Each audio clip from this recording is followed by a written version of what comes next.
хөдөлмөрлөх үүргээ биелүүлэх явцад үйлдвэрлэлийн болон түүнтэй адилхан хүчин зүйлийн үйлчлэл өртгийг үйлдвэрлэлийн осол гинэ.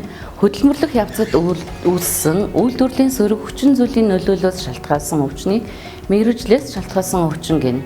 Тодорхойлбол ажлын байранд болон бусад газар ажил үүргээ гүйцэтгэх явцдаа ажил эхлэхийн өмнө бэлтгэх буюу дуусны дараа ажлын байран дээр мөн багаж хэрэгслээ эмхэл зэгцэх үедээ ажилдаа ирэх буцах замд үйлдвэрлэлийн осолд орсон тохиолдолд тэтгэмжийг олгоно. Хэрвээ хөдөлмөрлөх үүргээ биелүүлэх үед эрүүл мэнд нь хохирсны улмаас учирсан хохирлыг нөхөн төлөвлөх тухай ажилтны маргааныг хөдөлмөрийн маргаан шийдвэрлэх байгууллага болон шүүхээр хянан шийдвэрлүүлнэ.